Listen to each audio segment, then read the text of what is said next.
চট্টগ্রামে পোশাক কারখানায় উৎপাদন পরিস্থিতি ও ঢাকার বিনিয়োগকারীদের আগ্রহ নিয়ে আলোচনার জন্য সরাসরি যুক্ত হচ্ছেন সহকর্মী কমল দে। তার সঙ্গে এই আলোচনায় যোগ দিয়েছেন আরডিএম গ্রুপের ব্যবস্থাপনা পরিচালক মোস্তফা সারোয়ার রিয়াদ এবং বিজিএমইএ এর সাবেক পরিচালক রাকিব আল নাসের। চট্টগ্রামে কোনো সংঘাত নেই বললে চলে। এখানকার কারখানাগুলো পুরোদমে উৎপাদন রয়েছে, সে বিষয়ে আমরা আলোচনা করব। আজকে আলোচনা যোগ দিয়েছেন আমার সাথে রয়েছেন আরডিএম গ্রুপের ব্যবস্থাপনা পরিচালক মোস্তফা সারোয়ার রিয়াদ এবং সাথে রয়েছেন বিজিএমইএর সাবেক পরিচালক রাকিব আল নাসের। প্রথম আমি রিয়াদ ভাইয়ের কাছে রিয়াদ ভাইয়ের কাছে জানতে চাইবো, আমরা দেখছি ঢাকা সহ আশপাশ এলাকায় সংঘাত চলছে শ্রমিকদের, কিন্তু চট্টগ্রাম তার ব্যতিক্রম চিত্রকরণ, চট্টগ্রাম শান্ত, কীভাবে রাখতে পেরেছেন আপনারা? ধন্যবাদ। প্রথমে আপনাকে, আপনি জানেন রাজনৈতিক পট পরিবর্তনের পর গত আগস্ট মাসের শেষ থেকে সেপ্টেম্বর অক্টোবর হয়ে এই নভেম্বরের প্রথম দিকে পর্যন্ত আমরা দেখেছি ঢাকার বিভিন্ন অঞ্চলে শ্রমিক অসন্তোষ চলছে।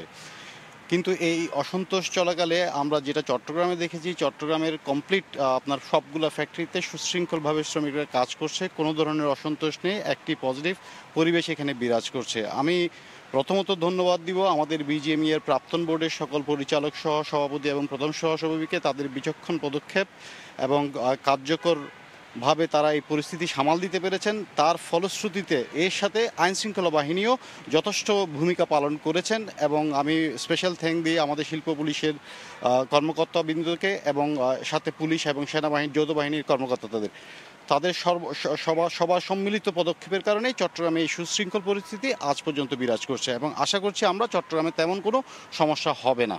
আমি আপনার কাছে আবার আসবো, আমি একটু এবার যাই রাকিব ভাইয়ের কাছে। রাকিব, জানতে চাইবো, এই যে সুশৃঙ্খল পরিবেশ চলছে এখানে এবং উৎপাদনও ভালো হচ্ছে, এর ফলে আপনারা পজিটিভ দিকটা কি পাচ্ছেন? আপনার যেহেতু শৃঙ্খলা এখানে আছে, তো ভালো দিকটা কি আছে? ধন্যবাদ দাদা আপনাকে প্রশ্নের জন্য। ভালো দিক বলতে যে জিনিসটা আমরা বলতে চাই যে এর ফলে এই যে সুশৃঙ্খল যে পরিবেশ, সেই ক্ষেত্রে অনেক ক্ষেত্রে দেখা যাচ্ছে ঢাকায় এবং বিভিন্ন রকম যে বায়ারগুলো যারা বিভিন্ন ঢাকায় কাজ দিত, তারা অনেক বায়ারগুলো এখন চিটাগং থেকে মুভ করার চেষ্টা করছে এবং ইনশাল্লাহ এইটার কারণে যেটা হবে, চট্টগ্রামে হয়তো আগে যেভাবে রপ্তানির জন্য চট্টগ্রামের যে পরিমাণ ফ্যাক্টরি ছিল, এখন ফ্যাক্টরি উৎপাদন ক্ষমতা এবং ফ্যাক্টরির সংখ্যা চট্টগ্রামে ধীরে ধীরে আরও বৃদ্ধি পাচ্ছে এবং সামনে আরও বৃদ্ধি পাবে এবং আশা করি এইভাবে যদি চট্টগ্রামের পরিস্থিতিটা সবসময় এভাবে ছিল, সবসময় ছিল, এখনও আছে, এভাবে বলবৎ থাকলে আশা করছি চট্টগ্রাম থেকে আমরা অনেকখানি এক্সপোর্টের পরিমাণ অনেকখানি বাড়াতে পারবো, যেরকম জাতীয় জিডিপিতে আমাদের চট্টগ্রামের ইয়াটা বেশি থাকবে। আমি আপনার কাছে আবার আসবো, আমি এটা আবার আসি রিয়াদ ভাইয়ের কাছে। রিয়াদ ভাই, জানতে চাইবো, আমরা দেখতে পাচ্ছি ঢাকার বেশ কিছু ব্যবসায়ী কিন্তু চট্টগ্রামমুখী হয়েছে। কেন তারা চট্টগ্রামমুখী হয়েছে এবং তারা আসলে কি চায় চট্টগ্রাম এবং কেন তাদের চট্টগ্রামটা প্রায়োরিটি দিচ্ছে এখন?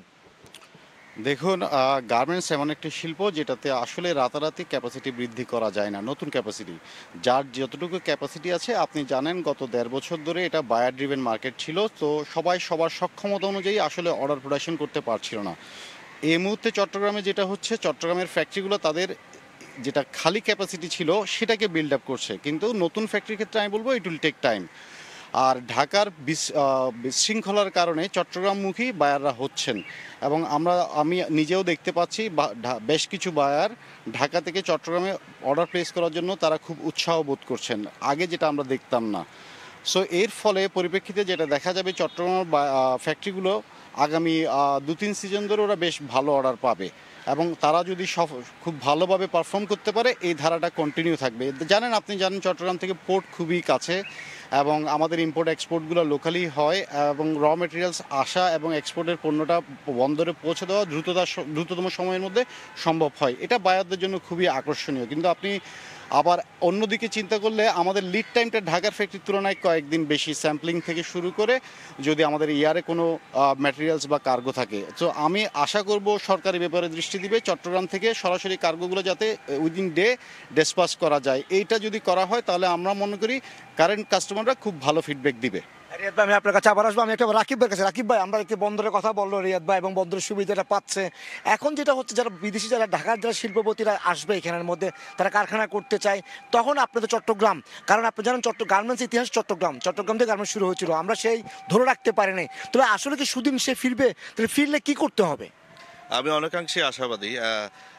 আশা করি চট্টগ্রামের সুদিন আবার ফিরবে এবং যে জিনিসটা করতে হবে ইনফ্রাস্ট্রাকচারের যে ডেভেলপমেন্টগুলো আছে। আর চট্টগ্রামের সবচেয়ে ইম্পর্টেন্ট জিনিস হচ্ছে যে বিভিন্ন ফ্যাক্টরিগুলো বিভিন্নভাবে ডিসেন্ট্রালাইজভাবে যেভাবে বিভিন্ন ছড়িয়ে ছিটিয়ে আছে ওগুলোকে সুন্দরভাবে একটা গুছিয়ে একটা প্রকল্পের মাধ্যমে একটা নির্দিষ্ট জায়গায় স্থানান্তরিত করে সুন্দর করে গুছানো। এবং আশা করি চট্টগ্রাম তো প্রথম থেকে রিয়াদ ভাই বলেই দিয়েছেন যে বন্দরের যে সুবিধাটা চট্টগ্রামের এর জন্য একটা আশীর্বাদ। সব কিছু মিলে আমরা সব কিছু পজিটিভ দিকগুলোকে যদি আমরা চট্টগ্রামে আমরা ক্যাশ করতে পারি, আশা করি চট্টগ্রামের ফ্যাক্টরিও বিল্ড আপ করবে, বিভিন্ন বিদেশি বায়ারগুলো অতি সত্ত্বর বাংলাদেশে অলরেডি চট্টগ্রামে যোগাযোগ করছে সবাই আসার জন্য। এবং ভবিষ্যতে আশা করছি যে Chittagong will be the greatest hub for the export in Bangladesh. আমি আপনার কাছে আসবো, আমি আবার এই সূত্র ধরে আপনার কাছে আসি, জানতে চাইবো যে আসলে এত বছর হওয়ার পরও কেন চট্টগ্রামে একটা গার্মেন্টস পল্লী গড়ে উঠলো না?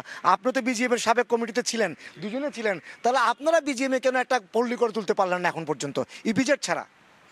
দেখুন, গার্মেন্টস চট্টগ্রাম থেকেই শুরু হয়েছে 80 দশকের শুরুর দিকে।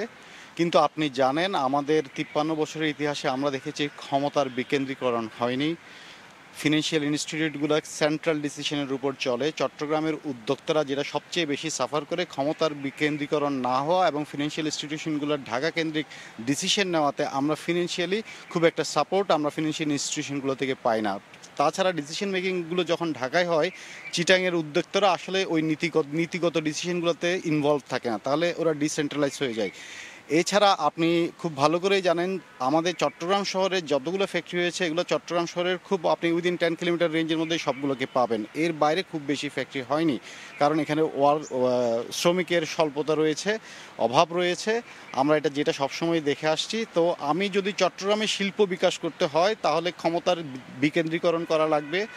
ফিনান্সিয়াল ইনস্টিটিউশনগুলোকে সেন্ট্রালি ডিসিশন না হয়ে চট্টগ্রামের মধ্যে ডিসিশন মেকিং ক্ষমতা লাগবে। এবং জমির মূল্য এটি অত্যাবশ্যকীয় আপনার শিল্প কারখানার ব্যাপ্তির জন্য।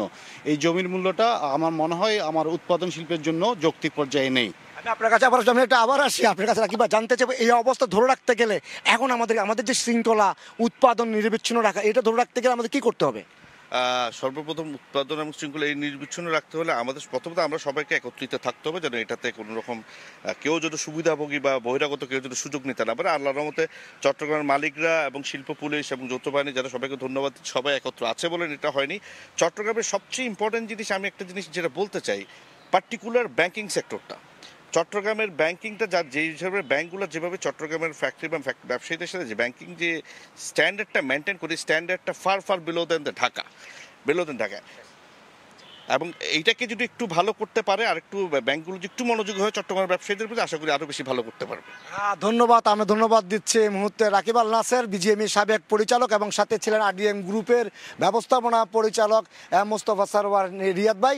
দুজনকে ধন্যবাদ। যে আমরা আলোচনা করছিলাম চট্টগ্রামের গার্মেন্টস সেক্টর যে এখনও নিরবিচ্ছিন্ন উৎপাদন চালিয়ে যাচ্ছে এবং ঢাকার যে শিল্পপতিরা আসছেন এখানে ইন্ডাস্ট্রি করার জন্য, একই সাথে বাইরে যাবার চট্টগ্রাম মুক্ত হয়েছেন সুদিন ফিরছে চট্টগ্রাম গার্মেন্টস শিল্পের, সে আলোচনা এখানে শেষ করছি।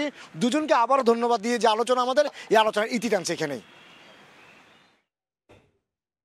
সরাসরি যুক্ত ছিলাম চট্টগ্রাম থেকে।